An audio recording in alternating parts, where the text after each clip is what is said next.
ሰላም እንላችኋለን እንዴት ሰንብታችኋል የተከበራችሁ አድማጮቻችን በማድመጥ ላይ የምትገኙት የስፖርት 365 ዝግጅታችንን ነው። በዛሬው የስፖርት 365 ዝግጅታችን ስለ ፔፕ ጓርዲዮላ እናወራለን። አብራችሁኝ እንድትሆኑ በአክብሮት ጋብዛለሁ። ላይክ፣ ሰብስክራይብ እና ሼር ደግሞ ስለምታደርጉ ምስጋና የላቀ ነው። በውድድር ዘመኑ መጨረሻ ፔፕ ጓርዲዮላ ማንቸስተር ሲቲን ሊለቅ ይችላል የሚል ጭምጭምታ አለ። ይህ እውነት ከሆነ ለቀጣሪዎቹ ከባድ የልብ በሚፈጥር አጋጣሚ ነው። ምክንያቱም ፔፕ ጓርዲዮላን መተካት እጅግ በጣም ከባድ እንደሆነ ሁላችንም የምንገነዘብ ስለሆነ ፔፕ ጓርዲዮላ ማንቸስተር ሲቲን ሲለቅ ወይ ደግሞ የሆነ ቀን ትቶት የሚሄደው አሸናፊነቱን ተለዋዋጭ ታክቲኩን ብቻ አይደለም፣ በዋናነት እርግጠኝነት የሚባለውን ነገር ነው ይዞ የሚሄደው ፔፕ ጓርዲዮላ። ለዓመታት ከፔፕ ጓርዲዮላ ጋር የሰሩ ሁሉ አንድ እርግጠኛ የሚሆኑበት ነገር ካለ ጠዋት ከእንቅልፋቸው ሲነሱ ማንነታቸው ግራ ያጋባቸውም፣ እንዴት እንደሚጫወቱ አይደነጋገሩም፣ ለምን እንደሚያሸንፉና እንዴት እንደሚያሸንፉም በሚገባ ያውቁታል። ምክንያቱም ፔፕ ጓርዲዮላ ላሰለጠናቸው ሁሉ ይሄንን የመስጠት አቅም ስላለው። በጣም ኪዮቲክ በሆነው እግር ኳስ ውስጥ ፔፕ ጓርዲዮላ ለተጫዋቾቹ ሁልጊዜም የማሸነፊያ ካርታ የሚሰጥ አይነት አሰልጣኝ ነው። እያንዳንዱ ሙቭመንት ትርጉም አለው፣ እያንዳንዱ ቅብብልም ባላማ ነው የሚደረገው። ለዚህ ነው ፔፕ ጓርዲዮላ ያሰለጠናቸውን ክለቦች ለቆ ሲሄድ ይሄ ካርታ ዲሰፒር ያደርጋል ተብሎ የሚታሰበው እና በድንገት ትልልቅ የሚባሉ ተጫዋቾች ራሳቸውን መጠየቅ ይጀምራሉ። ከዚህ አሰልጣኝ ጋር መስራት የማያሻሽለው ስለሌለ ማለት ነው። ፔፕ እውነት ለመናገር ሜንታሊም ኢሞሽናሊም ተጫዋቾችን ምክትሎቹን በጣም የሚያዳክም የሚያሰላች አይነት ነው።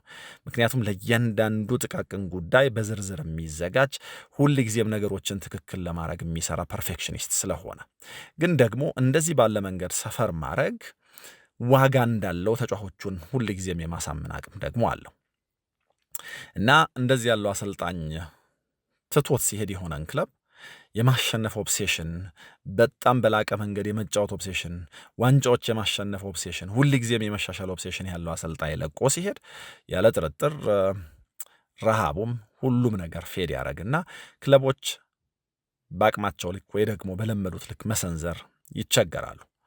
እና ይሄን ተከትሎ ደግሞ ይመጣ አሰልጣኝ ሁልጊዜም ቢሆን የሚነጻጽረው ከትልቁ ጋር ስለሆነ ፈተና ውስጥ ይገባል። ንጽጽሩ የሚጀምረው አሰልጣኙ ገና ንግግር ከማድረጉ አስቀድሞ ነው።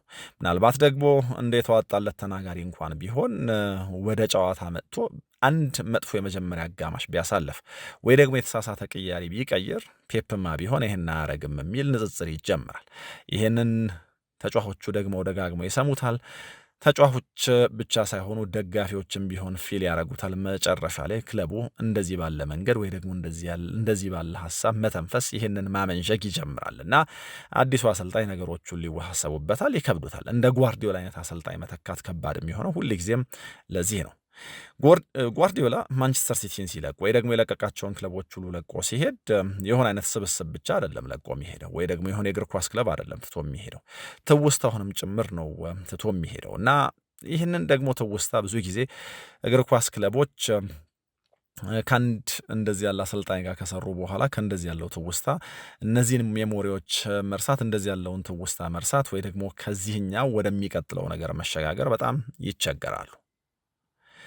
በእርግጥ ፔፕ ጓርዲዮላ ማንቸስተር ሲቲን ለቆት ሲሄድ ጎረቤታቸው ማንቸስተር ዩናይትድ ከፈርጉሰን በኋላ ወይ ደግሞ ፈርጉሰን ለቀውት ሲሄዱት አይነት የነበረው ቡድን ለቆ እንደማይሄድ እርግጠኞች መሆን እንችላለን። ምክንያቱም ሲቲ ውስጥ የቆየው እንደ ጎረቤታቸው አይነት ለሚቀጥለው አሰልጣኝ ከባድ የሆነ ወይ ደግሞ ለዓመታት የሚንገዳግድና የሚቸገር ቡድን ላለማስረከብ ሲባል ነው እና ጓርዲዮላ ለሚቀጥለው አሰልጣኝ ይህንን ከማድረግ አንጻር የተሻለ ቡድን ሰጥቶት ሊሄድ እንደሚችል እናምናለን። ግን ደግሞ የጓርዲዮላን ኃላፊነት የጓርዲዮላን ለፍጹምነት የቀረበ ማሰልጠንና በተደጋጋሚ ዋንጫዎች የማምጣት አቅም የሚቀጥለው አሰልጣኝ ለመድገሙ ማረጋገጫ የለም።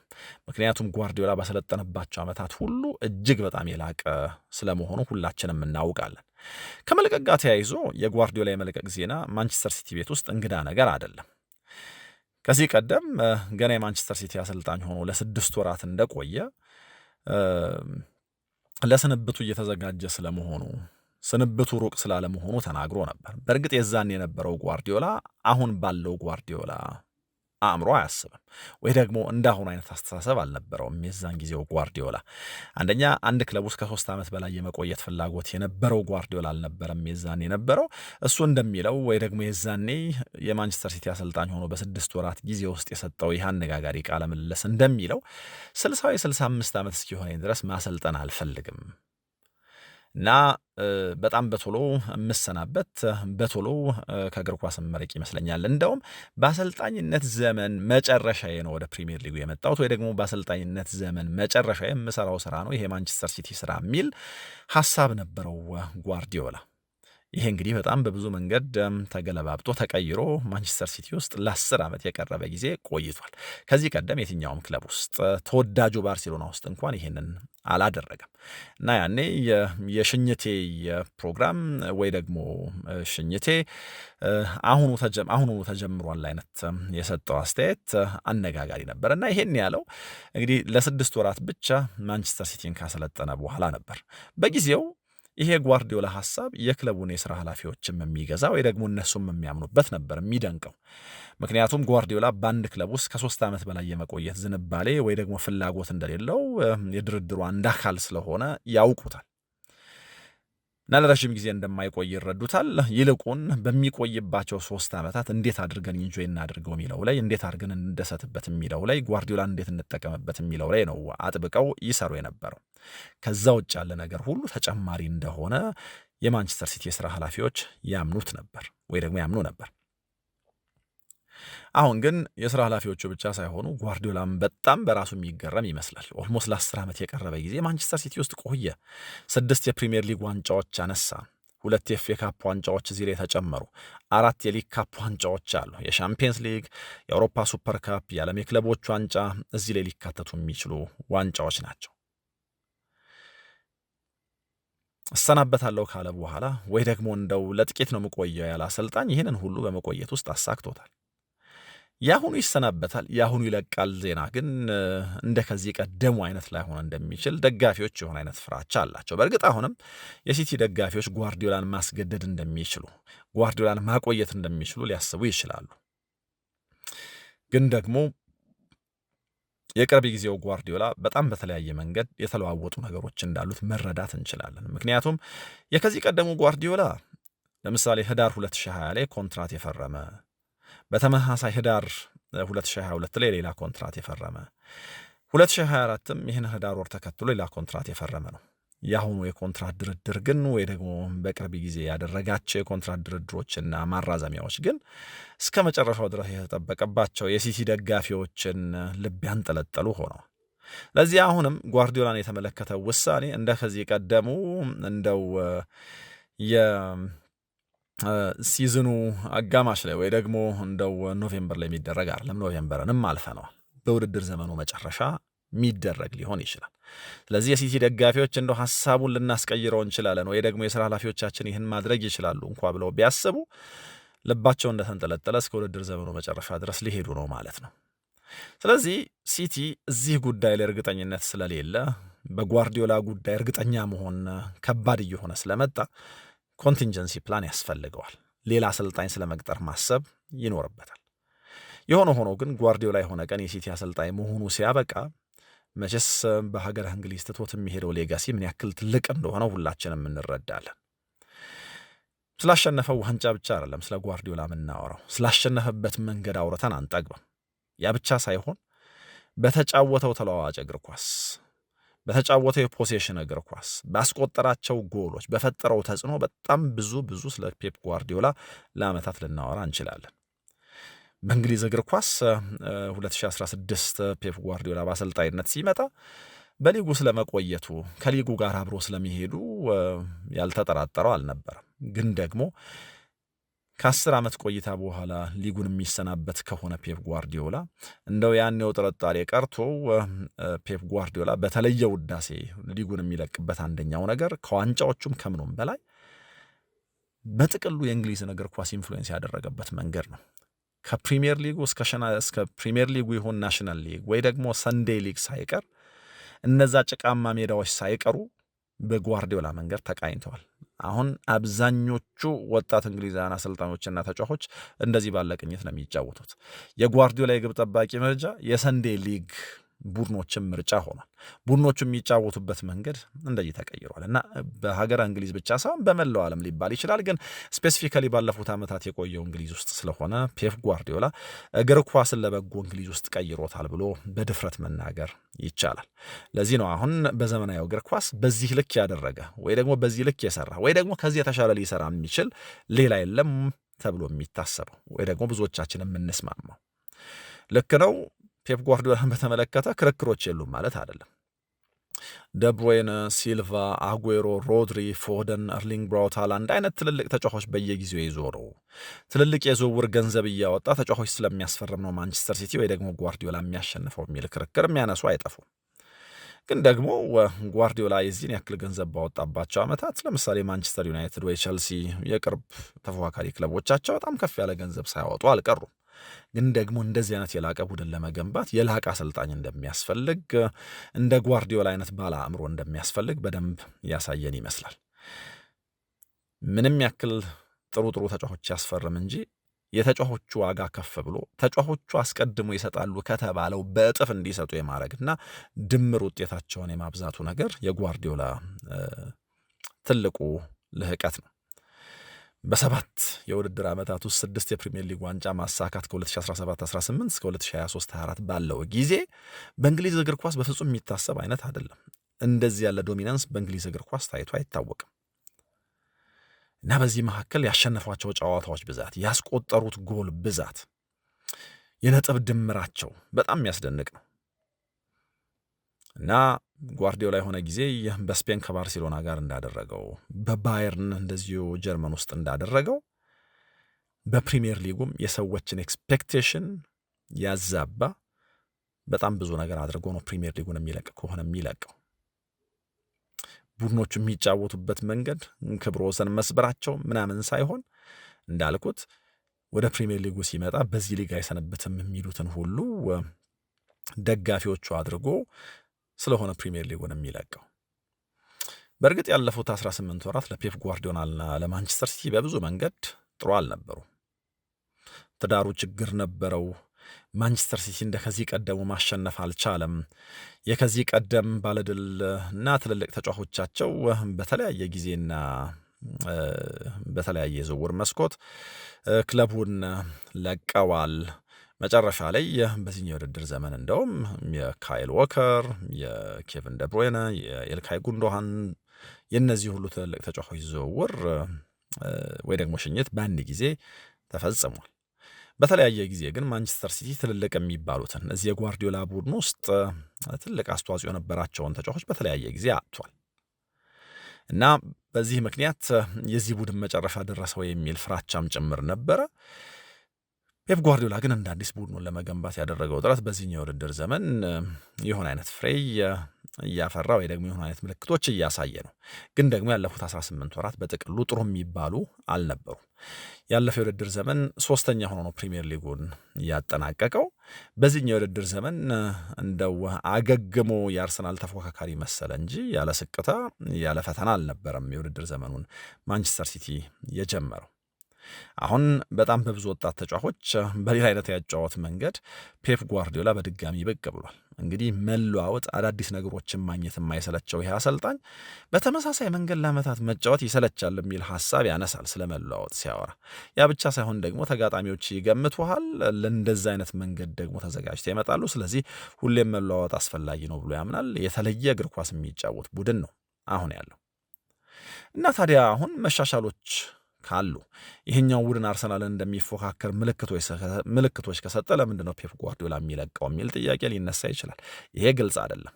እንግዲህ ፔፕ ጓርዲዮላ በራሱ ለቃለሁ አላለም፣ ግን ደግሞ በጣም ታማኝ የሆኑ ምንጮች ናቸው ይሄ መጨረሻው ሊሆን ይችላል የሚል ሐሳብ ያነሱት። ታዲያ በቅርብ ጊዜ ለምን ኮንትራት ፈረመ ለሚለው እንግዲህ በትልቁ ማንሳት የሚቻለው ያው የሎያሊቲ ጉዳይ ነው። ማንቸስተር ሲቲ ችግር ውስጥ ነበር። ስለዚህ ማዕበሉ ከዚህም ከዚያም መርከቢቷን ሲመታት መርከቧን የማረጋጋት ውሳኔ ነው በዚህ ታማኝነት ከማንቸስተር ሲቲ ጋር በቆየባቸው ዓመታት ሁሉ ከዚህ ክለብ ጋር ያሳካውን ያተረፈውን ነገር በማሰብ ይህንን ኮንትራት እንዲፈርም ያደረገው የሚል እምነት አለ። ስለዚህ አሁን ነገሩ የተረጋጋ ሲመስል የሚቀጥለው አሰልጣኝ እንደው ባለፈው የውድድር ዘመን ቡድኑን ትቶለት ሄዶ ቢሆን ኖሮ ፈተናው ከባድ እንደሚሆንበት በማመን ከዚህኛው ቡድን ጋር ግን ለረጅም ጊዜ ማንቸስተር ሲቲ ቤት ውስጥ ስኬታማ እንደሚኮን በማመን ይሄ መጨረሻው ሊሆን ይችላል ተብሎ ይታሰባል እና አሁን ፔፕ ጓርዲዮላን ስለሚተኩት አሰልጣኞችም ጭምር መነሳት ጀምሯል። ከጓርዲዮላ ጋር ማንቸስተር ሲቲ ውስጥ የሰራ አሁን ደግሞ ቸልሲ ውስጥ እያሰለጠነ ያለው ማሬስካ አንደኛው ነው። በዝርዝር እናነሳዋለን የማሬስካን ጉዳይ። ግን ደግሞ እንደው ትኩረት ተደርጎባቸዋል የማንቸስተር ሲቲ የስራ ኃላፊዎች የሆነ ቀን ጓርዲዮላ እንደተባለው በውድድር ዘመኑ መጨረሻ ለቆ የሚሄድ ከሆነ ይተኩታል ብለው ካሰቧቸው አሰልጣኞች መካከል አንደኛው ይሄ ነው ተብሎ ታስቧል። በጓርዲዮላ ኢንፍሉዌንስ ከተደረጉ አሰልጣኞች መካከል አንደኛው እንደሆነ እናውቃለን ኤንዞ ማሬስካ። ለነገሩ በጓርዲዮላ ኢንፍሉዌንስ ያልተደረገ አሰልጣኝ አሁን ፈልጎ ማግኘት ከባድ ነው። የሊጉ መሪ አርሰናል በሚኬል አርቴታ ይሰለጥናል። የጓርዲዮላ አሻራ በትልቁ እንዳረፈበት እናውቃለን። ሉዊስ ኤንሪኬ ከጓርዲዮላ በጣም ብዙ ተምሯል። ቪንሰንት ኮምፓኒ በጣም ጥሩ ቡድን በባየርን ስለመስራቱ እናወራለን። ይሄም ከጓርዲዮላ ጋር በመስራት ውስጥ በጣም ብዙ ያተረፈ ነው። ዣቪ አሎንሶ ሪያል ማድሪድ ቤት ውስጥ የመጀመሪያ አሰልጣኝነት ቆይታው ሁሉ ነገር አልጋ ባልጋ አልሆነለት ሊሆን ይችላል። ግን ደግሞ ዣቪ አሎንሶም በጀርመን የሰራውን በፍጹም አንረሳው። ከጓርዲዮላ ተምሯል። ሴስክ ፋብሪጋስ ሌላኛው በኮሞ ጥሩ እያደረገ ያለ አሰልጣኝ ነው። ከጓርዲዮላ ተምሯል። ቲያጎ አልካንተራ ባርሴሎና ውስጥ በምክትልነት ይሰራል። እሱም እንደዚሁ ከጓርዲዮላ የተማረ ነው። የሊቨርፑል አሰልጣኝ አርኔ ስሎት የጓርዲዮላ ደቀ መዝሙር ናቸው። የሆነ ጊዜ እንደውም ለቮየት ቦል ኢንተርናሽናል 2023 ላይ ሲናገሩ በእግር ኳስ የመጨረሻውን ደስታ የሚሰጧቸው ሁለት ሰዎች እንዳሉ ተናግረው ነበር። አልቲሜት ፕሌዠር የማገኘው እግር ኳስ ውስጥ ከነዚህ ሁለት ሰዎች ነው፣ ወይ ደግሞ በፍጹም ዲስአፖይንት የማያረጉኝ የማልበሳጭባቸው እነሱን ሳይምዝናናባቸው ሁለት ሰዎች አሉ ብሎ ሜሲንና ፔፕ ጓርዲዮላን አንስቶ ነበር እና ምን ያክል በጓርዲዮላ ተጽዕኖ እንዳረፈበት አርኔ ስሎትም ይሄ ማሳያ ነው እና የጓርዲዮላ ተጽዕኖ በጣም ትልቅ ነው የምንለው እነዚህን ሁሉ ነገሮች ታሳቢ አድርገን ነው። ለምሳሌ በዚህኛው ዘመን እግር ኳስ አንቸሎቲ በጣም ብዙ አሸንፈዋል፣ ሞሪኒዮ በጣም ብዙ አሸንፈዋል። ግን ደግሞ እነዚህ ሁሉ አሰልጣኞች በጓርዲዮላ ልክ ተጫዋቾች ላይ በጓርዲዮላ ልክ አብሯቸው የሰሩ ሰዎች ላይ ተጽዕኖ አልፈጠሩም። ለዚህ ነው አሁን እኮ ከጓርዲዮላ ጋር መስራት የሆነ ትልቅ ክለብ አሰልጣኝ መሆን ዋስትና እየሰጠ የመጣው። ቪንሰንት ኮምፓኒ በበርን ላይ ያደረገው ምናልባት በርንሌን ከማውረድ ጋር ለሌላ የትልቅ የስራ ኃላፊነት የሚያሳጭ አልነበረም። ግን ደግሞ የጓርዲዮላ ደቀ መዝሙሮች የሚለው ነገር በራሱ በጣም የሚጮህ ነው እና የትልልቅ ቀጣሪዎችን ፍላጎት ከፍ የሚያደርግ የማሬስካም ከዚህ የተለየ አይደለም። ምክንያቱም የበዛ የአሰልጣኝነት ልምድ ስላልነበረው ማሬስካም ቢሆን ማለት ነው እና ይሄ የጓርዲዮላን ክሬዲት በጣም ከፍ ያደርገዋል። ለሲቲ ምናልባት ከዚህ በኋላ እንደው ነገሩን ካላከበደ ማያከብደው ጓርዲዮላ ሲመጣ ሲቲ መጥፎ እግር ኳስ የሚጫወት ቡድን አልነበረም። እንደዚህ ባለ መንገድ ግን የሚጫወት ለፍጹምነት የቀረበ ደግሞ አልነበረም። ያሳካው ሁሉ እንደሚያሳካም እርግጠኝነት አልነበረም። ብዙ ጥርጥሮች ነበሩበት። በዚህ መንገድ እንደዚህ እየተጫወተማ በፕሪሚየር ሊጉ አይሰነበትም፣ አይዘልቅም ነበር እንደውም መከራከሪያ የነበረው። ግን አንድ በጣም የሚያስደንቀው ነገር ወይ ደግሞ ከዚህ በኋላ ለሚመጣው አሰልጣኝ ነገሩን ቀላል ያደርጋል ተብሎ የሚታሰበው ነገር ሲቲ እንዴት እንደሚጫወት ከጓርዲዮላ በኋላ ብዙ ጥያቄ ያለ አይመስልም። በቃ ይሄ ሲቲ ማንነት ስለሆነ ማለት ነው እና ይሄ ለቀጣዩ አሰልጣኝ ምናልባት በመጠኑ ነገሩን ካቀለለት የሚያቀልለት አንደኛው ነገር ነው። ጓርዲዮላን በተመለከተ ሌላ ምናልባት መነሳት ያለበት አንዱ ነገር ከዚህ ከማኔጅመንት ስኪሉ ጋር ተያይዞ ነው። እንደውም ኦሊቨር ኬይ ይህን ሀሳብ ሲያነሳ ጓርዲዮላ በጣም አንደርሬትድ የሆነበት ነገር ካለ ተጫዋቾችን ማኔጅ የሚያደርግበት ወይ ደግሞ ተጫዋቾች ሁልጊዜም ረሃብተኛ እንደሆኑ እንዲቆዩ የማረጉ ነገር ነው በሚል ሊያወድሰው ይሞክራል እና እዚህ ሀሳቡ ላይ ኦሊቨር ኬይ ለምሳሌ ፈርጉሰን እንደ ታክቲሻን በጣም አንደርስቲሜት ይደረጉ ነበር። ልክ እንደዛው ነው የጓርዲዮላ የማን ማኔጅመንት አንደርስቲሜት የተደረገው የሚል እምነት አለው። ግን ደግሞ ቡድኖቹ የሚጫወቱበትን ኢንቴንሲቲ እሱ የሚሰራበትን ኢንቴንሲቲ በእያንዳንዱ ቀን በእያንዳንዱ ሳምንት ሲዝን አፍተር ሲዝን ይሄንን ነገር ጠብቆ መቆየት ተጫዋቾችን ለእንደዚህ አይነት ጎል ማስተሳሰርና ሁልጊዜም አሸናፊ የሆኑ እንዲቀጥሉ ማድረግ የተለየ የማን ማኔጅመንት ስኪል ይፈልጋል በሚል ሊያደንቀው ይሞክራል። በእነዚህ ሁሉ ምክንያቶች ነው እንግዲህ ሲለቅ በጣም ትልቅ ክፍተት ለቆ ይሄዳል የሚባለው። ግን ደግሞ አንድ በጣም ጥሩ ነገር ካለ ምናልባት እዚህ ላይ ማንሳት ያለብን ጓርዲዮላ ለቆ ሲሄድ ለሌሎች ተፎካካሪ ክለቦች የሚፈጥረው ምቹ የሆነ የማሸነፊያ አማራጭ አለ። እንደው የርገን ክሎፕና ሚኬል አርቴታ ባለፉት ዓመታት ለፈጣሪያቸው ጓርዲዮላ ሊለቅ ነው፣ ጓርዲዮላ ኮንትራት አልፈረመም ሲባል እንደው በለቀቀ የሚል ተማጽኖ ሳያቀርቡ አልቀሩም። ግን ደግሞ መጨረሻ ላይ ኮንትራት እየፈረመ እንደው አደገኛ ሆኖባቸው ቆይቷል። የአሁኖቹ የኮንትራት ማራዘሚያዎች ግን እነዚህ አሰልጣኞችና ክለቦች ተስፋ እንዲያደርጉ አይ ጓርዲዮላ አሁን የመጨረሻው ነው፣ ጓርዲዮላ የሌለበት ሊግ ውስጥማ ማሸነፍ እንችላለን እንዲሉ የሚያደርግ ይመስለኛል። እና ይሄ ለሌሎቹ ክለቦችና ለሊጉ እንደው በጣም ጥሩ የመወዳደሪያ ወይ ደግሞ የመፎካከሪያ ሜዳ የሚሰጥ ይመስላል። እና የአሁኑን ኮንትራት ሲፈርም ጓርዲዮላ ከነዚህ ወጣት አሰልጣኞች ጋር እየተፎካከረ ስለመቆየት አስቦ አይደለም የሚባለው ለዚህ ነው። ቅድም እንዳልኩት መርከቢቱን ለማረጋጋት ሲባል፣ ምክንያቱም ሲቲ ትራንዚሽን ላይ ነው፣ የሆነ አይነት ማዕበል ተነስቶበታል፣ ክስ አለበት። ከዛ በኋላ ደግሞ ከቺኪ ቤክሪስቲያን ወደ ሁጎ ቫያና የተደረገው ሽግግር ቀላል አይደለም። በዚህ መካከል ጓርዲዮላ የግድ መቆየት ስለነበረበት ነው የቆየው እንጂ ከወጣት አሰልጣኞቹ ጋር የመፎካከሩ ጉዳይ የነሱ ጸሎት ብቻ ሳይሆን ጓርዲዮላም ለጊዜው የማይፈልገው ወይ ደግሞ እንደተዳከመበት ጉዳይ ነው ብለው የሚያስቡ ሰዎች ጥቂት አይደሉም።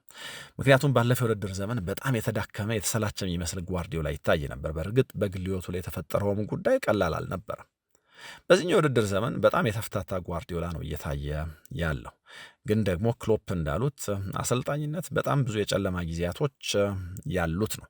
ለብቻቸው በጣም ብዙ ፈታኝ ጊዜ አሰልጣኞች ያሳልፋሉ። ስለዚህ ጓርዲዮላ አእምሮ ውስጥ የሚንሸራሸረው ነገር ምን እንደሆነ ለጊዜው ማወቅ አይቻልም። ከራሱ ስንሰማ ግን በትክክልም ሲቲ ሊለቅ ነው አይደለም፣ ምን ይፈጠራል የሚለውን ነገር ደግሞ ከዚህ በተሻለ ዝርዝር ልናነሳው እንችላለን።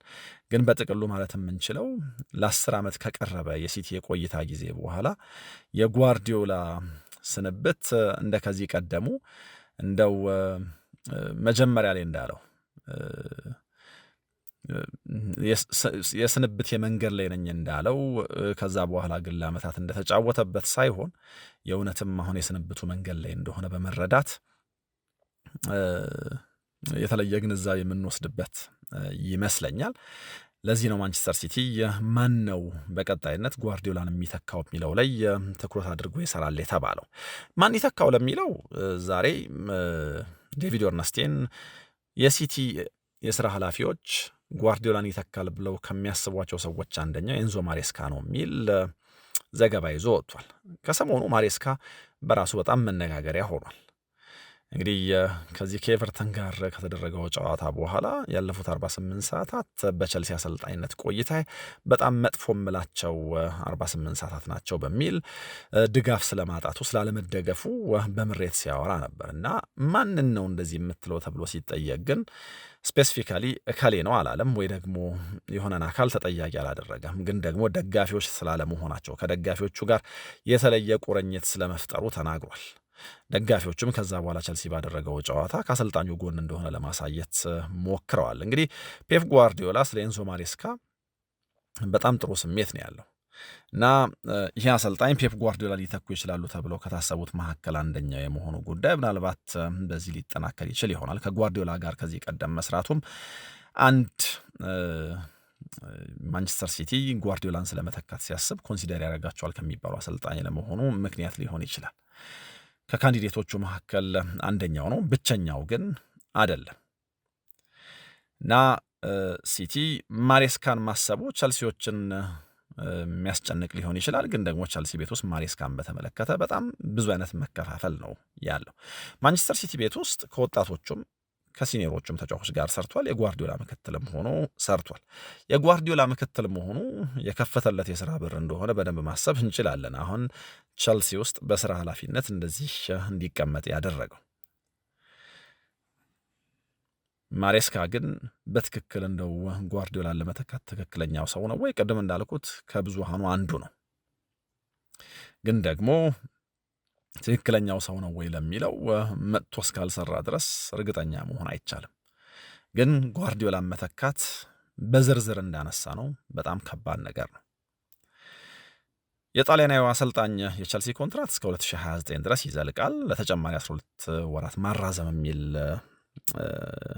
ኦፕሽንም እንደዚሁ አንቀጽ ውስጥ አለ እና አሁን ባለው ሁኔታ አልተደገፍኩም የሚለው ነገር ጎልቶ የሚሰማ ከባለቤቶቹ ጋር የሚያጋጨው ከሆነ ምናልባት ከምርጫዎቻቸው አንዱ የመሆን እድሉ የበለጠ የሰፋ ይሆናል።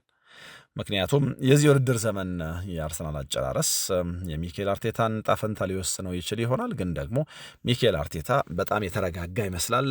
አርሰናል ውስጥ ድጋፍም ልክ እንደዚሁ አለው። ሌላኛው ምናልባት አብረውት ከሰሩት መካከል ብለን የምናስበው ቪንሰንት ኮምፓኒም ቢሆን ባየር ሚኒክ ቤት ውስጥ ተደላድሎ ነው የተቀመጠው። ስለዚህ ማሬስካ የሚለው ስም ለጊዜው በጣም ጎልቶ ልንሰማው የምንችለው ነው።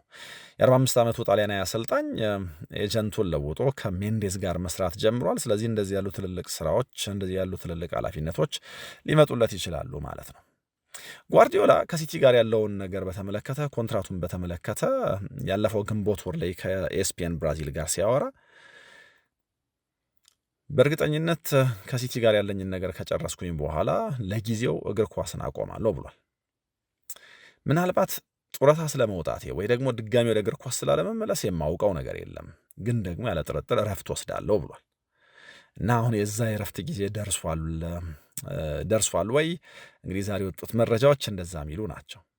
የእንግሊዝ እግር ኳስ ላይ በጣም ትልቅ ተጽዕኖ የፈጠረው በአውሮፓ ትልልቅ ክለቦች ብዙ የሚኮረጀው ዓለም ላይ በጣም ብዙ ደቀ መዝሙሮች ያፈራው አሰልጣኝ መጨረሻ ከዚህ ቀደም ምክትሎቹም ማረፍ አለበት መባል ጀምሯል። ግን ደግሞ ሁሌም ጓርዲዮላ ስለማረፍ ሲነሳ አንድ የሚለው ነገር አለ። አሁን ይህንን በዚህ ውድድር ዘመን መጨረሻ ይለዋል ወይ ነው ትልቁ ጥያቄ። ጓርዲዮላ ልክ ክሎፕ እንዳሉት ይሄ የመስራት ፍላጎት ሲያጣ ወይ ደግሞ የሚያነሳሳው ነገር ሲያጣ ነው ማሰልጠን የሚያቆመው እና ጓርዲዮላ ለምሳሌ ስለዚህ የውድድር ዘመን ሲናገር ኢነርጂው ያለኝ ይመስለኛል፣ ከተጫዋቾቼ ጋር ቢያንስ ካለፈው የውድድር ዘመን የተሻለ የውድድር ዘመን እንዳማሳለፍ ማሰቤ ኢነርጂ የሚሰጠኝ ይመስለኛል ብሏል እና ይሄ ቡድን አሁንም ሊሻሻል እንደሚችል ማሰቤ ወይ ደግሞ ሊሻሻል የሚችልባቸው ማሪጅኖች እንዳሉ ማሰቤ ተጨማሪ ጉልበት ይሰጠኛል የሚል አስተያየት ሰጥቶ ነበር። ለዚህ ነው ያልተጨረሰ የቤት ስራ አለኝ ሲል ከዚህ ቀደም ሰምተነው የምናውቀው እና ይሄ ያልተጨረሰ የቤት ስራ ምናልባት ከክረምቱ በላይ ማንቸስተር ሲቲ ቤት ውስጥ ያቆየዋል ወይ እናያለን። ግን ደግሞ የጓርዲዮላ ሐሳቤ ሁልጊዜም እንደዚህ ያለ የመስራት አቅም ካለኝ ማሰልጠን እችላለሁ የሚል ነው። ክሎፕ ይህንን አጥቼዋለሁ፣ ውስጥ የመነሳሳት አልቻለም፣ በቃ አቅም አንሶኛል ብለው ነው የሄዱት። ጓርዲዮላ ግን አቅም አለኝ ሲል ሰምተነዋል በዚህ ውድድር ዘመን እና አቅም አለኝ እያለ እንዴት ይሄ ዜና ተሰማ? እሱ ሌላ ጉዳይ ነው።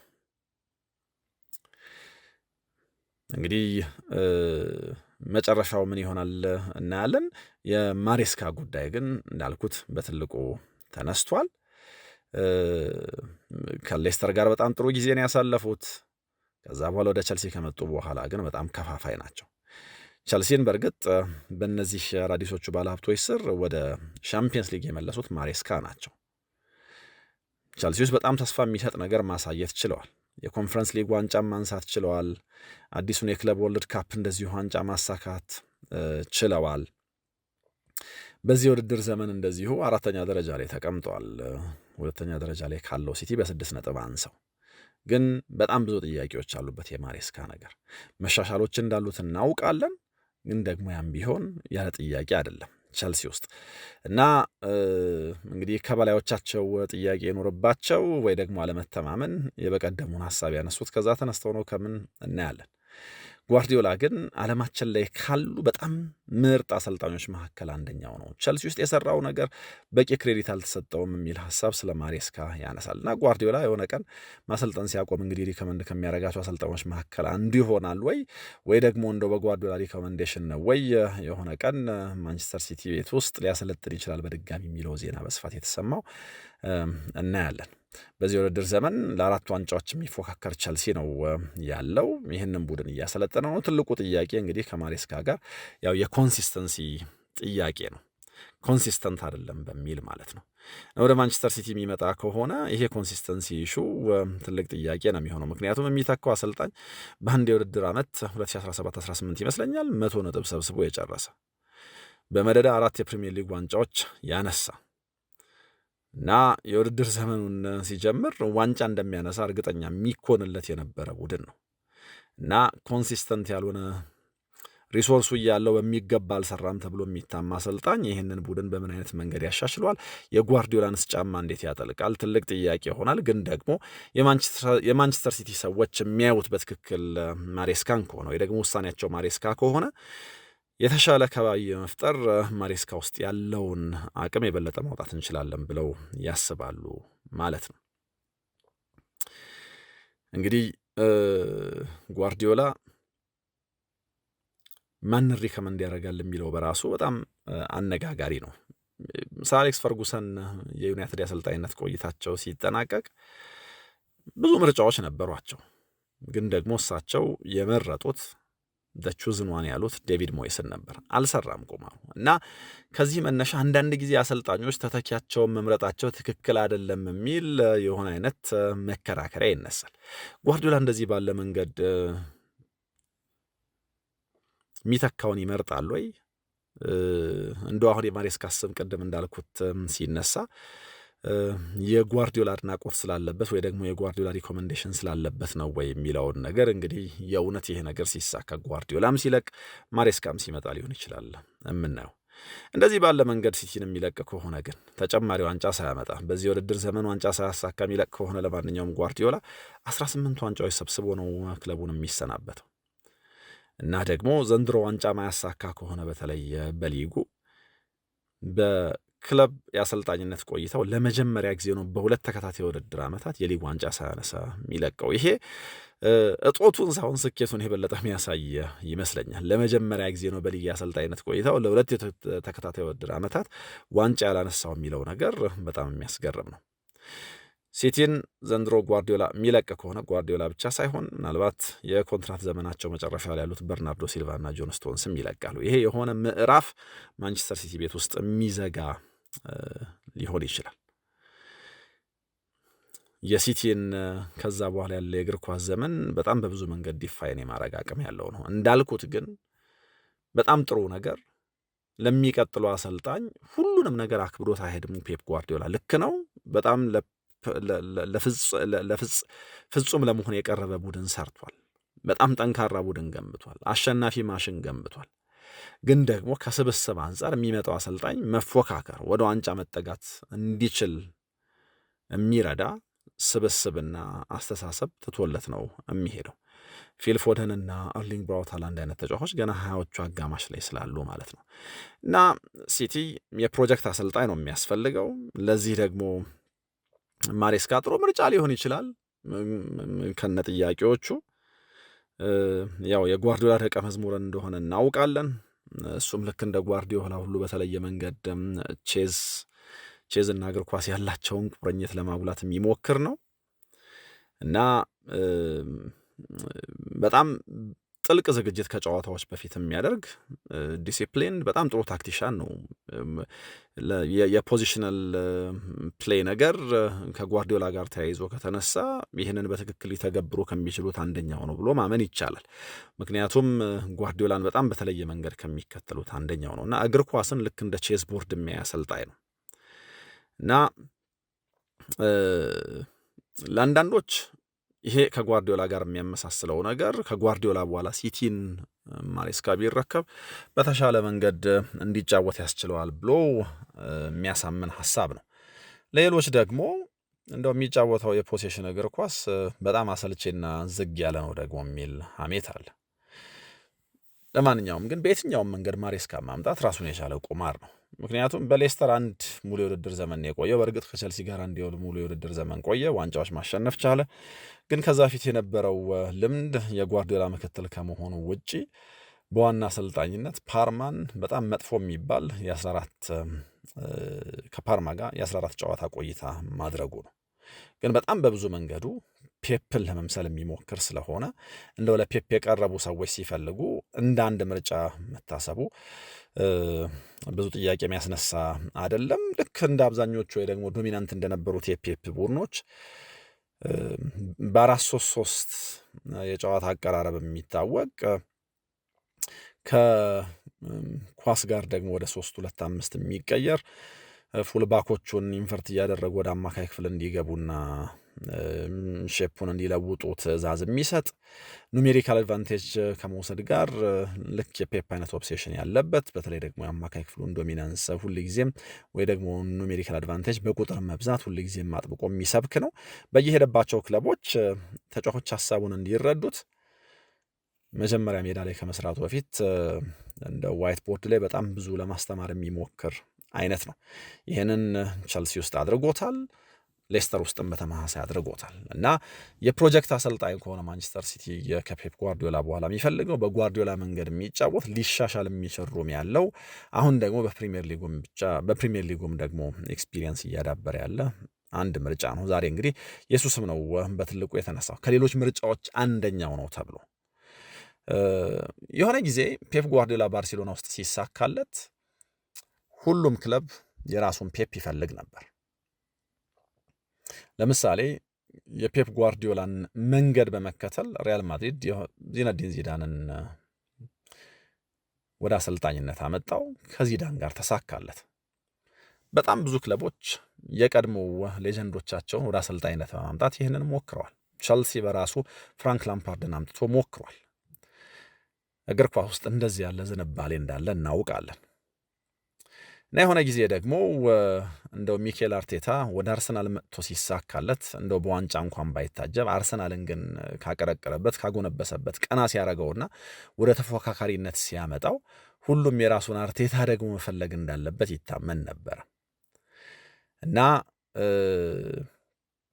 የፕሮጀክት አሰልጣኝ ሆኖ በትዕግስት ውስጥ ምን መገንባት እንደሚቻል አርቴታ በሊጉ አሳይቷል። ምክንያቱም 2019 ላይ ሚኬል አርቴታ አርሰናል አሰልጣኝ ሆኖ ሲሾም ገና 37 ዓመቱ ነበር።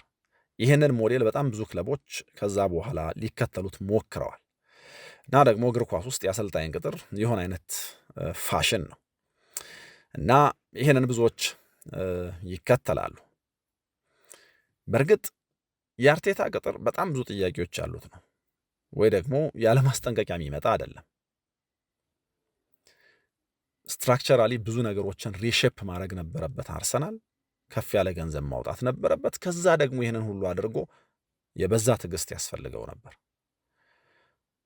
የአርሰናል አሰልጣኝ ከመሆኑ ከ18 ወራት በፊት አርሰናል አርቴታን ኢንተርቪው አድርጎት ነበር።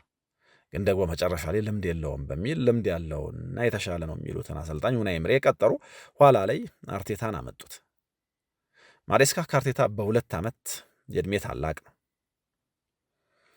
እንግሊዝ ውስጥ ልክ እንደ ማሬስካ ሁሉ እንደ አርቴታ ሁሉ ተጫውቷል። እንግሊዝ ውስጥ በአሰልጣኝነት በምክትልነት ሰርቷል። ግን ደግሞ ከአጫወት ጋር ጥያቄዎች አሉበት። የፕሮጀክት አሰልጣኝ መሆኑ ጥያቄ የለውም። የሚጫወትበት መንገድ ጥያቄ የለውም። አሁን ቡድኖች የራሳቸውን አርቴታ ሲፈልጉ የጓርዲዮላ ዲሳይፕል ሲፈልጉ ከቀጠሯቸው መካከል አንደኛ ሆኗል። የኮንሲስተንሲ ኢሹ ግን ትልቁ ጥያቄ ሆኖበታል። በአንደኛው ሳምንት የፕሪሚየር ሊግ ዋንጫ ተፎካካሪ የሚመስል በሌላኛው ሳምንት ደግሞ በደካማ ቡድኖች የሚሸነፍ ትክክለኛ መልክ የሌለው ነው። ባለፉት 6 ወራት ውስጥ ማሬስካ ሉዊስ ኤንሪኬ፣ አርኔ ስሎት እና ሃንሲ ፍሊክ አይነት አሰልጣኞችን በሀሳብ ልቆ በሀሳብ በልጦ ከቸልሲ ጋር ማሸነፍ ችሏል። ከዛ በኋላ ደግሞ በጣም ደካማ ከሚባሉ ቡድኖች ጋር ሲጫወት ደካማ የሆነ ፐርፎርማንስ ደግሞ አሳይቶ ያውቃል። ይሄ የኮንሲስተንሲ ኢሹ በትልቁ ይነሳበታል። ለዚህ ነው ኤንዞ ማሬስካ ኤኒግማ ነው፣ ኤኒግማቲክ ነው የሚባለው። በጣም ሚስጥራዊ ለመረዳት የሚያስቸግርና ውስብስብ ነው የሚባለው። ለዚህ ነው 2 ስቴፕ ወደፊት ከዛ ደግሞ 1 ስቴፕ ወደ ኋላ ነው እርምጃው። እንደዚህ ባለ መንገድ ቸልሲ ውስጥ እንደ ሁሉንም ድጋፍ ለማግኘት ተቸግሯል። ለምሳሌ በዚህ የውድድር ዘመን ከሊድስ ጋር ያደረጉት፣ ከሰንደርላንድ ጋር ያደረጉት፣ ከባየር ሚኒክ ጋር ያደረጓቸው ጨዋታዎች ስህተትና ቡድኑ ያሳየው ደካማ ፐርፎርማንስ በትልቁ ይነሳል እና ተስፋ ሰጪ ነገሮች በአንደኛው ሳምንት ይታዩበትና በሌላኛው ሳምንት ደግሞ በጣም አከራካሪ ደካማ የሆነ ነገር ይዞ ይመጣል። እዚህ ውስጥ ሁሉ ግን አንድ ከማሬስካ ጋር ተያይዞ ሊነሳ የሚችለው ጥንካሬ ላመነበት ነገር ግግም ማለት አንደኛው ነው።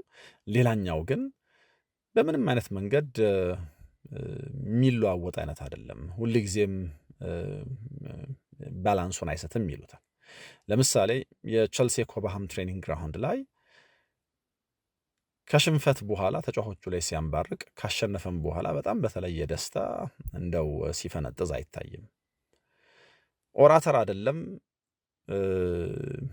የተዋጣለት ተናጋሪ አይደለም። ግን ደግሞ ፕሬስ ኮንፈረንሶች ላይ ሲቀርብ ምን መናገር እንዳለበት፣ ምን አይነት መልስ መስጠት እንዳለበት ብዙ የሚቸገር አይነት አይደለም።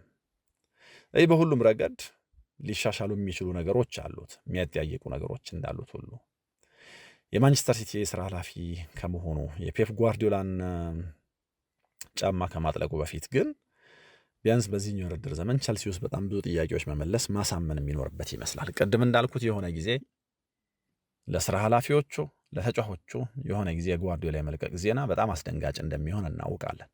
ለሊጉም ጭምር እሱ እንደሚለው ሪታየር ያደርጋል ወይስ ደግሞ ከረፍት በኋላ ይመለሳል የሚለው ነገር ሁሉ እርግጥ አይደለም።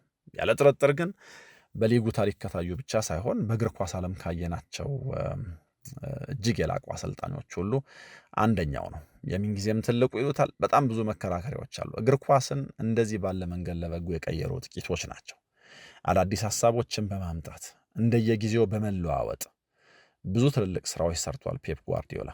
ሌጋሲው በጣም ትልቅ ነው። ይለቃል አይለቅም፣ ይቆያል አይቆይም፣ የሚለቅ ከሆነ ማን ይተካዋል እንደተባለው ማሬስካ ወይስ ደግሞ ማን የሚለው በቀጣዮቹ ጊዜያቶች ይታያል። እናመሰግናለን አብራችሁን ስለነበራችሁ አድማጮቻችን። የስፖርት 365 ዝግጅታችንን ነው ስታደምጡ የቆያችሁት። በሌሎች ጉዳዮች ደግሞ ተመልሰን እንመጣለን። አብራችሁን ስለነበራችሁ ከልብ ነው የምናመሰግነው። ሰላሙ ነው።